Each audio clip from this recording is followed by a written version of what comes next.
कुछ शांति जरूर मिलती है। चैरिटी, तो समाज में जो हम लोग योगदान करते हैं दूसरे की मदद के लिए, बहुत अच्छी चीज है, लेकिन इसका भी दुरुपयोग हो रहा है। काफी एनजीओज हैं जो कि काला धन को सफेद धन में, ब्लैक इनटू व्हाइट बनाने में इसका प्रयोग करते हैं। ऐसे लोगों को आप उजागर करें। Remodel the movies and feature. आपको सत्यकाम, उपकार, मदर इंडिया, हकीकत जैसी मूवीज अब देखने को नहीं मिलती। सीरियल्स, आप टीवी सीरियल्स देखेंगे कि किस तरह की भाषा आप उसमें उपयोग होती है, किस तरह से एक सीरियल की तरह टीआरपी और उस सीरियल को आगे बढ़ाते हर तरह के जुर्म दिखाते हैं। आप क्या नहीं उसमें, मतलब जरूरी नहीं है कि जो भी बुनियाद एक अच्छा सीरियल था वो अब आपको नहीं नजर आएगा।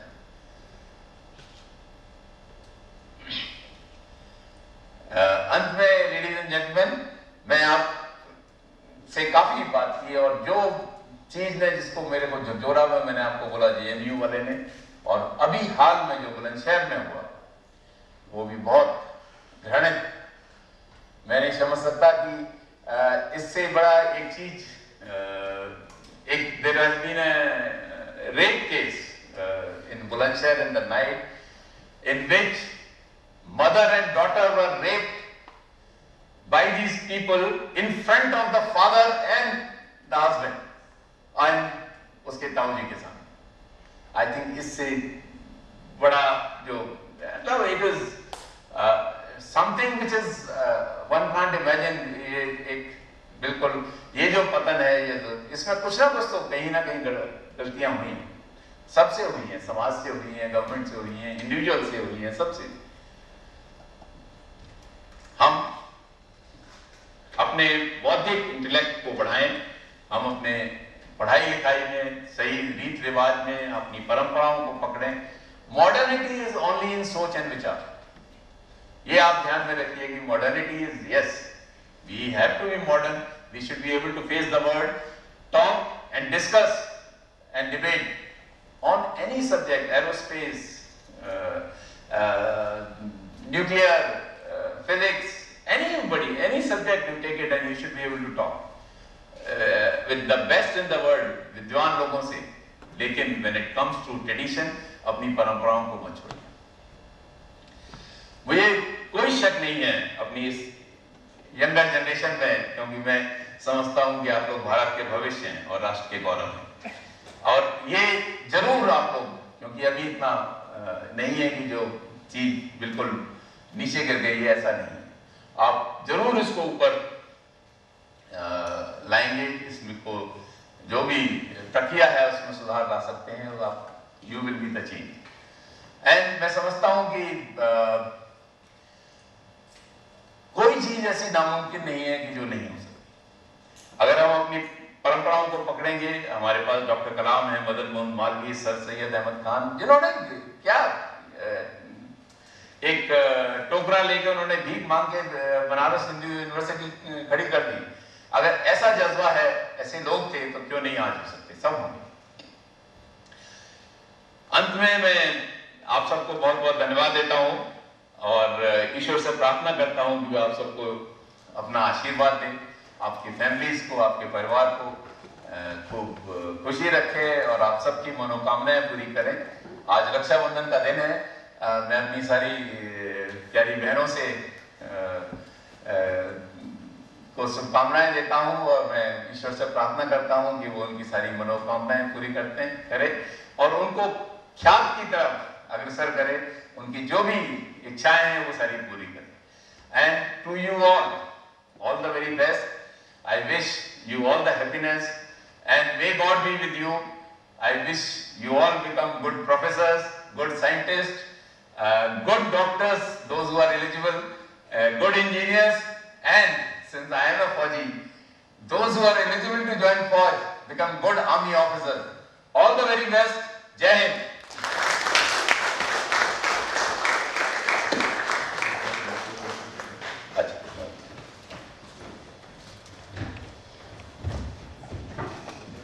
धन्यवाद चतुर्वेदी जी, आपने बहुत ही अच्छे विचार सामने रखे हैं, वेरी थॉट प्रोवोकिंग। तो पहले तो हम आपका स्वागत करना चाहेंगे हमारी समिति।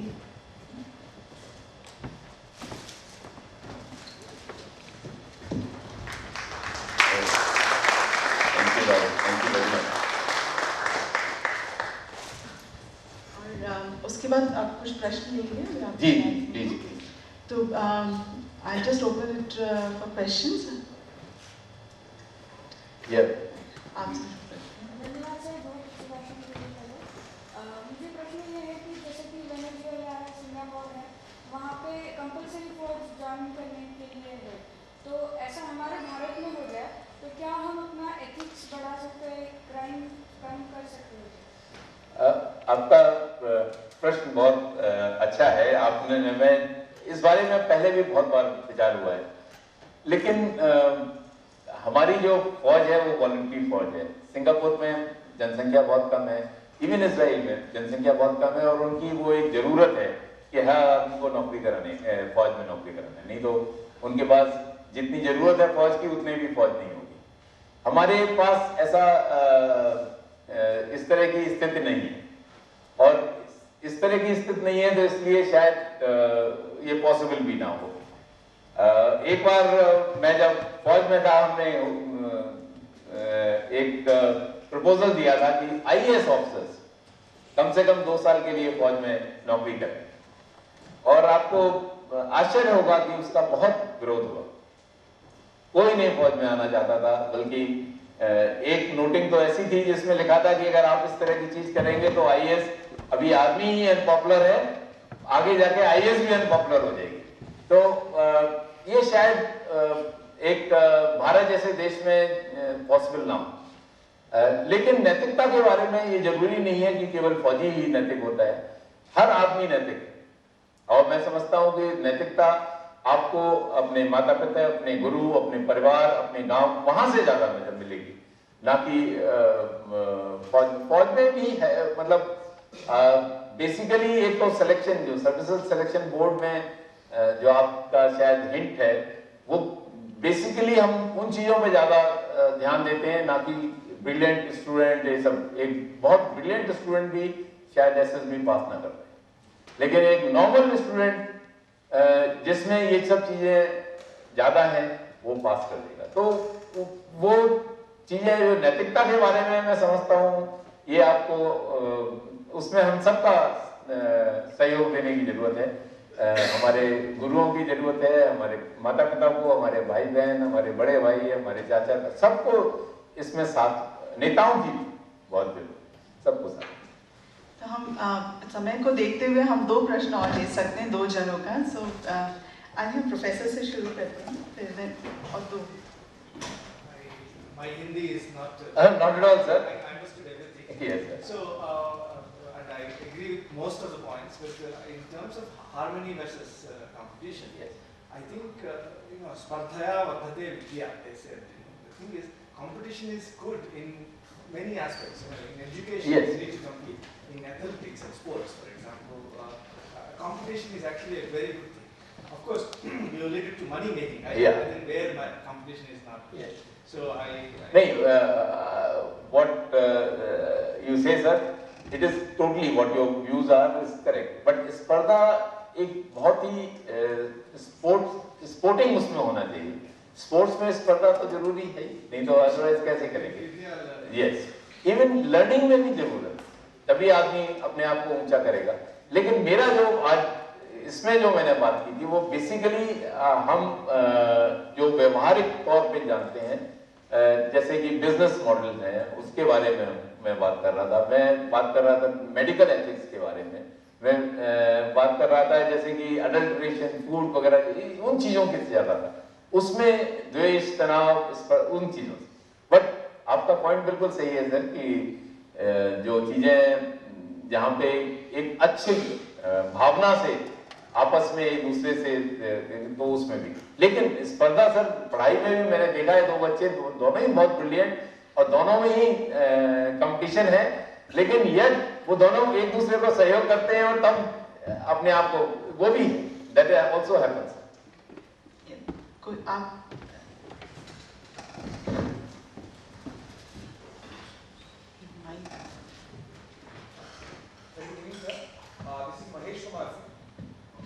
Hello.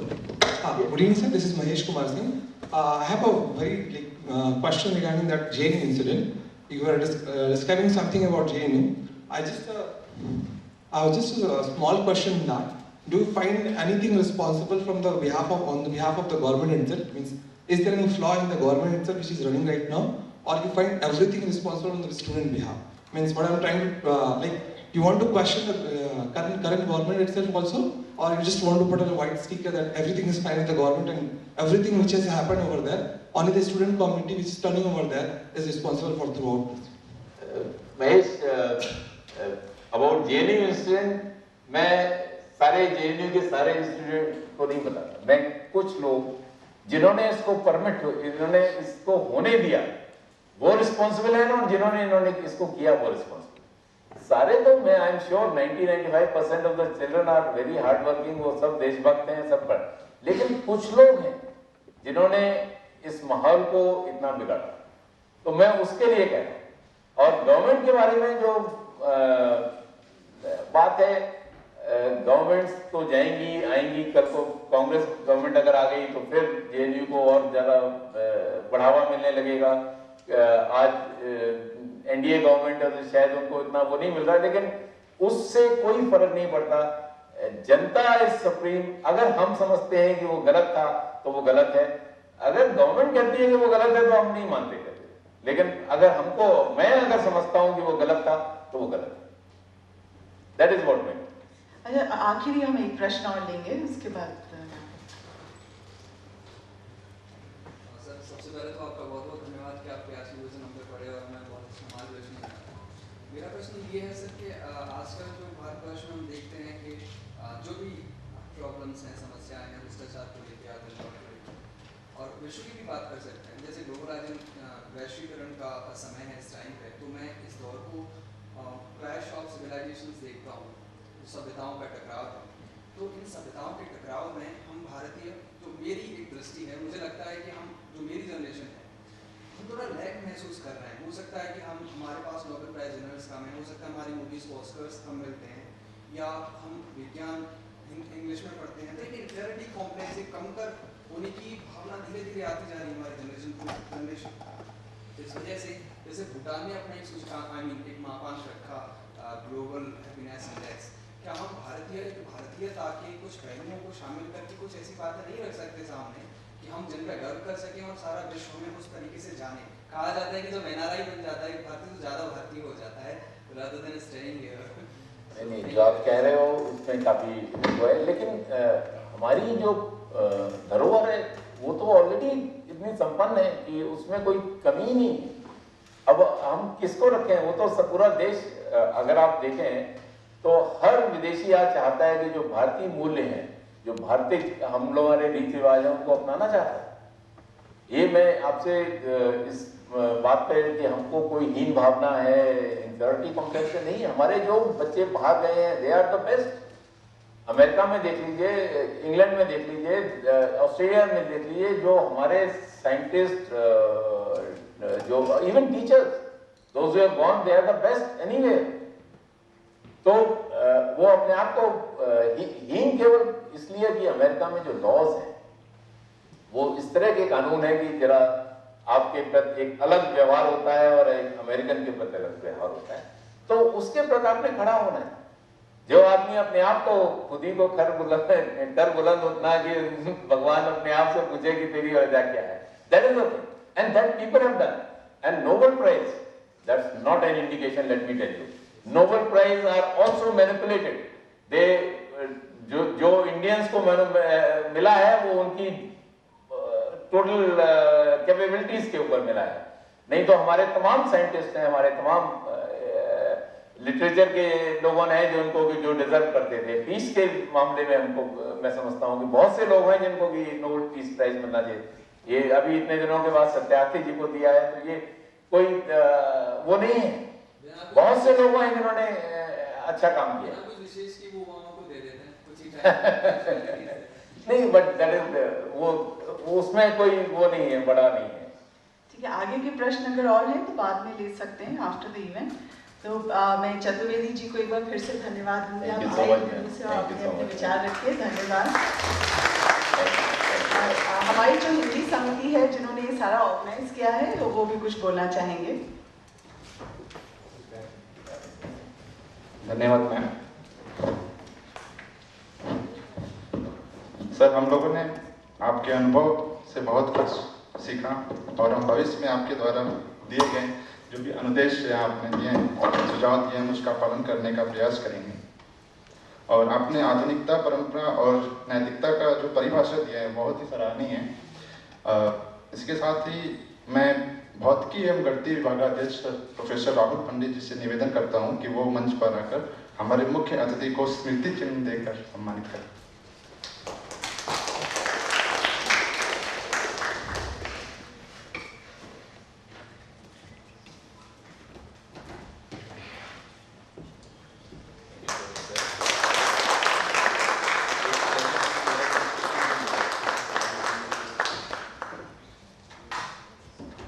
Thank you sir.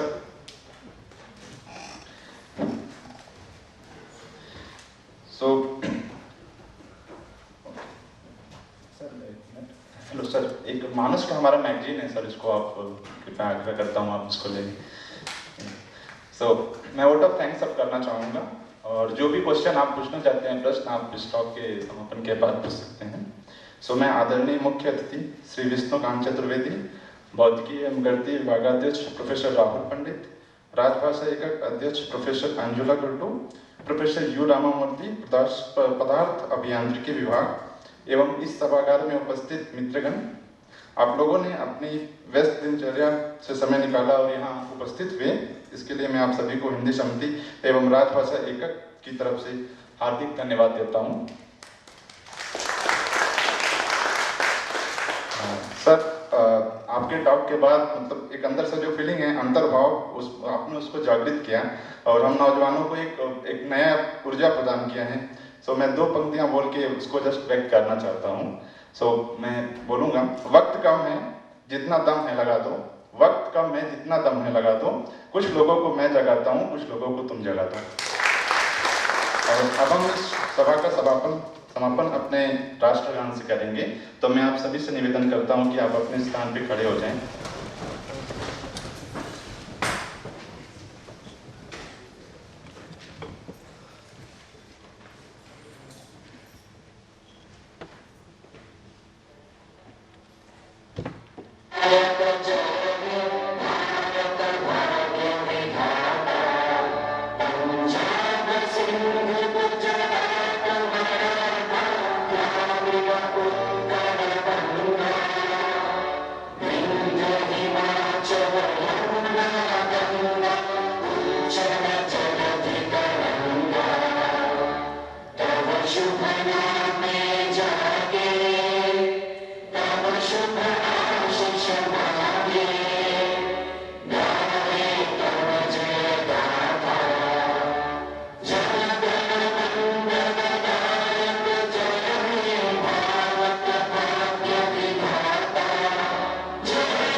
आप सभी को धन्यवाद। मैं आप सभी से एक सामूहिक तस्वीर ग्रुप फोटो के लिए JN टाटा जी के प्रतिमा के पास एकत्रित होने के लिए निवेदन करता हूँ। Thank you.